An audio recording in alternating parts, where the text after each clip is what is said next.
யூதேயாவில் உள்ள பெத்லகேமில் இயேசு பிறந்த பொழுது கிழக்கிலிருந்து சாஸ்திரிகள் எருசலேமுக்கு வந்து யூதருக்கு ராஜாவாக பிறந்திருக்கிறவரையுமே கிழக்கிலே அவருடைய நட்சத்திரத்தை கண்டு அவரை பணிந்து கொள்ள வந்தார்.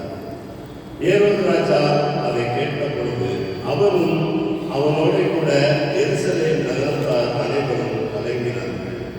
அவர் பிரதான ஆசாரியர் ஜனத்தின் வேறுபாடுகள் எல்லாரையும் கூடி வரச் செய்து கிறிஸ்துவானவர் எங்கே பிறப்பார் என்று அவர்களிடத்தில் விசாரித்தார். அதற்கு அவர்கள் யூதேயாவில் உள்ள பெத்லகேமிலே பிறப்பார், அதனால் யூதேயா தேசத்தில் உள்ள பெத்லகேமே, யூதாவின் பிரபுக்களில் நீ சிறியதல்ல, என் ஜனமாகிய இஸ்ரவேலை ஆளும் பிரபு உன்னிடத்திலிருந்து புறப்படுவார் என்று தீர்க்கதரிசியினால் எழுதப்பட்டிருக்கிறது என்றார்கள் என்பது வாசிக்கும்படியாக தெரிந்து கொள்ளப்பட்ட நற்செய்தியை வாசிக்கிறோம். ஜெபம் செய்வோம். அன்பின் ஆண்டவரை நீர் ஆசீர்வாதமாக தந்த நாளுக்காக நன்றி வெளியிடுகின்றோம். எங்களுக்காக மண்ணிலிருந்து மலைக்கு வந்த ஆண்டவர் உண்மை நோக்கி பார்க்கின்றியா? நீர் எங்களுக்கு கிருபை பாராட்டியிருக்கின்றேன். வார்த்தைகளை பெற்றுக்கொள்ளவும் ஆண்டவரை உமக்கென்று நாங்கள் ஒவ்வொரு காரியத்தையும் செயல்படுத்தி எங்களை அழைத்திருக்கின்றேன். அழைத்த அழைப்பிற்கு நாங்கள் ஒவ்வொருவரும் பங்குள்ளவர்களாக இருக்க நேர்களை பாராட்டும். இறைமகன் இயேசு கிறிஸ்துவின் திருப்பெயராலே வேண்டிக் கொள்கிறோம் நல்ல பிதாவே, ஆமென். கிறிஸ்துவுக்குள் அன்பானவர்களே, உங்கள் ஒவ்வொருவரையும் ஆண்டவராகிய இயேசு கிறிஸ்துவின் மீதான திருப்பெயராலே அன்போடு வாழ்த்தி வரவேற்கின்றேன். இன்றைய நாளிலுமாக நாம் பாடின ஒரு பாடலில் அழகிய ஒரு வரியை நாம் சேர்ந்து பாடினோம். சிந்தை மகிழும் சிந்து புகழும் இன்று பரன் உமக்காய் கந்தை அடைந்து வந்து பிறந்தார் கன்னி முறையில் மெய்தனாய் என்ற ஒரு வார்த்தையின் மூலமாக ஆண்டவருடைய பிறப்பை நாம் பாடினோம். இந்த சிந்தை மகிழும் என்ற வார்த்தைக்கு அழகான ஒரு பொருட்கள் இருக்கின்றது. என்னவென்று பார்க்கும்போது இந்த சிந்தை மகிழ்கின்ற காலத்தில் மனதை மகிழ்விக்கும் என்ற ஒரு வார்த்தை அழகாக அவர்கள் கூறப்பட்டிருக்கிறார்கள். சந்தோஷப்படுத்தும் விஷயங்களை அவர்கள் தெரிவித்திருக்கின்றார்கள். இதை நாம் பார்க்கின்ற பொழுது நம்முடைய மனதையும் உள்ளத்தையும் அது ஆண்டவருடைய பிறப்பின் நற்செய்தி மூலமாக நம்முடைய மனதையே நாம் மகிழ்விக்கின்ற வார்த்தைகளாக இருக்க அழைக்கப்பட்டிருக்கின்றோம். இரண்டாவதாக பார்க்கின்ற பொழுது சிந்து புகழும் என்ற ஒரு வார்த்தையை பயன்படுத்தியிருக்கின்றார்கள். இதை நாம் பார்க்கின்ற பொழுது இரண்டு விதமான பொருட்களின் மூலமாக அந்த வார்த்தையை நாம் பார்க்கலாம். என்னவென்று பார்க்கின்ற பொழுது ஒரு சிந்து சமவெளியில் ஓடுகின்ற ஒரு நதியாகவும் சிந்து சமவெளியில் உருவான ஒரு இசையாக நாம் பார்க்க அழைக்கப்படுகின்றோம். இரண்டு வகையான சிந்து பாடலின் மூலமாக பாடல்களை இயற்றுகின்றார்கள். ஒன்றை பார்க்கின்ற பொழுது காவடி சிந்தை என்ற ஒரு இசையும், இரண்டாவதாக பார்க்கின்ற பொழுது நொண்டி சிந்தை என்ற ஒரு வகையான இசை வகைகளையும் அவர்கள் இயற்றிருக்கின்றார்கள். இப்படியாக சிந்து சமவெளியில் இருந்து உருவான ஒரு பாடல் வரிகளை நாம் கேட்டோம். கிறிஸ்துவின் அன்பானவர்களே, அந்த பாடலின் வரி மூலமாக நாம் பார்க்கின்ற பொழுது கிழக்கில் இருந்து ஒரு நட்சத்திரம் நமக்கென்று உருவானது.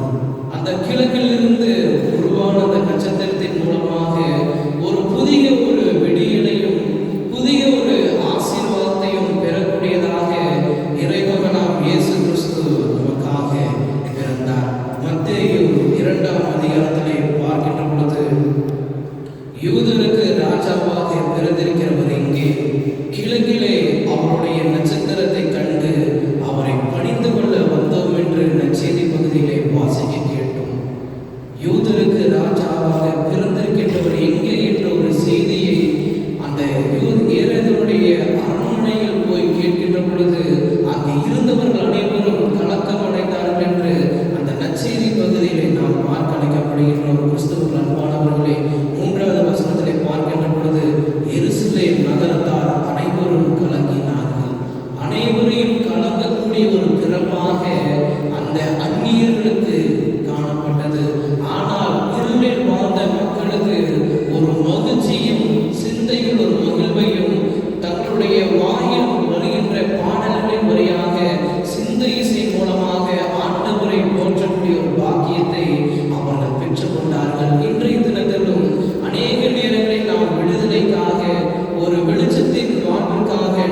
யாத்திராகமம் 3ஆம் அதிகாரத்திலே 2வது வசனம் மற்றும் 3வது வசனத்திலே பார்க்கின்ற பொழுது, லேவியின் குடும்பத்தாரில் ஒருவன் லேவியின் குமாரத்திலே ஒருத்தியை விவாகம் பண்ணினான். அந்த ஸ்திரீ கர்ப்பவதியாகி ஒரு ஆண் பிள்ளையை பெற்று அது அளவுள்ளது என்று கண்டு அதை 3 மாதம் ஒழித்து வைத்தார் என்று ஒரு பிறப்பிற்காக அந்த இடத்திலே கூறப்படுகின்றது. அந்த பிறப்பின் மூலமாக இருளில் வாழ்ந்து கொண்டிருந்த அந்த இஸ்ராயேல் மக்களுக்கு ஒளியாக மோசே வந்து அவர்களுக்கு ஒரு விடுதலின் வாழ்வை கொடுத்தார். அவர்கள் மோசேயின் முகத்தை பார்க்கின்ற பொழுது ஒரு பிரகாசக்கூடிய ஒரு முகமாக காணப்பட்டது. அப்படிப்பட்டதான அந்த பிரகாசத்தின் ஒளியின் மூலமாக இஸ்ராயேல் மக்கள் எகிப்திலிருந்து ஒரு விடுதலின் வாழ்வை பெற்றுக் கொண்டார்கள். இந்த இடத்திலே பார்க்கின்ற பொழுது மீண்டுமாக பாவத்திற்குள்ளாக யூதர்களுடைய சட்டத்திட்டங்களுக்கு அடிப்படையிலும் ரோமர்களின் கட்டுப்பாடுகளுக்குள்ளாக அவர்கள் அடிமைப்பட்டவர்களாக வாழ்ந்து கொண்டிருக்கின்றார்கள். அவர்களுக்கு விடுதலை கொடுப்பதற்காக அவர் மானுடம் உருவேற்று வந்தார். இம்மானுவேல் என்பதற்கு தேவன் நம்மோடு இருக்கிற அர்த்தத்தின்படி இம்மானுவேலராகிய ஆண்டவர் விண்ணிலிருந்து மண்ணுலகிற்கு அவர் வந்தவராக அநேகருக்கு ஒரு விடுதலையும் நல்ல ஒரு ஆசீர்வாதத்தின் வாழ்வையும் பெறக்கூடியவராக ஒளியாக வந்தார். அந்த ஒளியின் வார்த்தையும் ஒளியின் பிறவையும் ஆண்டுதோறும் நாம் பெற்றுக் கொண்டிருக்கின்றோம். அநேகருக்கு நாம் பகிர்ந்து கொண்டிருக்கின்றோம். ஆனால் நம் மூலமாக பிறர் மக்கள் ஒளியை கண்டார்களா என்பதைத்தான் நாம் சிந்திக்க அழைக்கப்பட்டிருக்கின்றோம். ஏனென்றால் அந்த ஏரோதனுடைய எருசலேம் சங்கத்தார் அனைவரும் கலங்கக்கூடிய ஒரு செய்தியை ஞானியர்கள் அங்கே கொண்டு சென்றார்கள். யூதருக்கு ராஜாவாக பிறந்தவர் எங்கே என்று அங்கே தேடி சென்றார்கள். ஏனென்றால் அங்கே ஒரு ராஜா இருக்கின்றார், நாம் இருக்கின்ற இடத்தில் இன்னொரு ராஜாவா என்பவருக்கு கலங்கக்கூடிய ஒரு வார்த்தை. ஆனால் அந்த இடத்தில் அந்த ஞானியர்கள் மீண்டும் அந்த நட்சத்திரத்தை நோக்கி பயணிக்கின்ற பொழுது அந்த ராஜாவை கண்டடைந்தார்கள். கிறிஸ்துவுக்கு அன்பானவர்களே, நாம் இன்றைக்கு அநேகருக்கு அந்த நட்சத்திரத்தை போல நமக்கென்று பிறந்த அந்த மேசியாவை பிற மக்களுக்கு நாம் காண போகின்றோம். இன்றளவும் நாமும் இருளில் நாம் வாழ்ந்து கொண்டிருக்கின்றோம். பிற மக்கள் மாத்திரம் இருளில் வாழவில்லை. இன்றளவும் நம்மை அடிமைகளாக வைத்துக் கொண்டு நாமும் இருளில் வாழ்ந்து கொண்டிருக்கின்றோம். இன்றைக்கு நாம் அந்த ஞானியர்களைப் போல ஒளியை நோக்கி நாம் செல்ல போகின்றோம். இன்றைக்கு அந்த யூதருடைய ராஜாவாக பிறந்தவரை நாம் காணப்போகிறோம் என்பதை சிந்தித்து பார்க்க அழைக்கப்படுகின்றோம். அந்த சிந்து சமவெளியிலிருந்து உருவான பாடல் அந்த ராகம். இன்றைய தினத்தில் அந்த சிந்து சமவெளி என்பது எப்படிப்பட்ட நிலைமையில் இருக்கிறது என்பதை நாம் புரிந்து கொள்ள அழைக்கப்படுகின்றோம். ஆக கிறிஸ்துவுக்கு அன்பானவர்களே, அந்த இருவருடைய பிறப்பிலும் ஒரு போராட்டம் இருந்தது. அந்த இருவருடைய பிறப்பிலும் மறைத்து வாழக்கூடிய ஒரு வாழ்க்கை இருந்தது. ஆனால் அந்த இருவரையும் ஒளி சந்தித்தது. மோசே வனாந்தரத்தில் திரிகின்ற பொழுது முச்செடியின் வழியாக மோசேவை கடவுள் அறிந்தார். வனாந்தரத்தில் இயேசு கிறிஸ்து செல்கின்ற பொழுது ஞானஸ்தானத்தின் மூலமாக புறாவின் வடிவில் ஒளியை இயேசு கிறிஸ்து பெற்றுக் கொண்டார். கிறிஸ்துவுக்கு அன்பானவர்களே, எப்பொழுது நாம் ஒளியை தேடி செல்ல போகின்றோம்? எப்பொழுது ஒளியை நாம் பெற்றுக்கொள்ள போகின்றோம்? பெற்றுக்கொண்ட ஒளியை எப்பொழுது பிற மக்களுக்கு நாம் காட்டப் போகிறோம் என்பதை சிந்தித்தவர்களாக ஆண்டவருடைய பிறப்பின் காலத்திலிருந்து ஒரு புதிய ஒரு வருடத்தை அவர் நமக்கு உருவாக்கி வைத்திருக்கின்றார். அந்த புதிய வருடத்தில் அனைவருக்கும் நாம் புதிய ஒரு வாழ்வையும் புதியதான ஒரு ஆசீர்வாதத்தையும் புதியதான ஒரு வாழ்வையும் கொடுக்க நாம் அழைக்கப்பட்டிருக்கின்றோம்.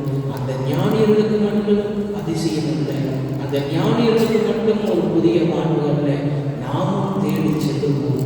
நாமும் தேடி சென்று ஆண்டவரை பணிந்து கொண்டு அவரை நம்முடைய ராஜாவாக நம்முடைய வாழ்வில் ஏற்றுக்கொண்டவர்களாக செயல்படுவோம். ஆண்டவர் காட்டுகின்ற பாதையில் நாம் சென்று அநேகருக்கு நாம் பயனுள்ளவர்களாக வாழ்வோம். ஆண்டவர் தாமே நாம் ஒவ்வொருவரையும் ஆசீர்வதித்து வழிநடத்துவாராக. ஜெபம் செய்வோம். அன்பின் நல்ல ஆண்டவரே, நீர் ஆசீர்வாதமாக தந்த நாளுக்காக நன்றி எழுகின்றோம். சிந்தை மகிழும் சிந்து புகழும் என்ற ஒரு வார்த்தையின் மூலமாக உம்மை துதித்து பாட நீர் எங்களுக்கு கிருபை பாராட்டியிருக்கின்றேன். மனதிலிருந்து உள்ளத்திலிருந்து சந்தோஷத்துடன் உம்மை புகழ்ந்து பாடக்கூடிய ஒரு பிறப்பாக நீர் பிறந்து ஒரு மாற்றத்தின் வாழ்விற்குள்ளாக நாங்கள் கடந்து செல்வதற்கு ஆண்டவருடைய பிறப்பை எங்களுக்கு அடித்தளமாக இருப்பதை பாராட்டும்.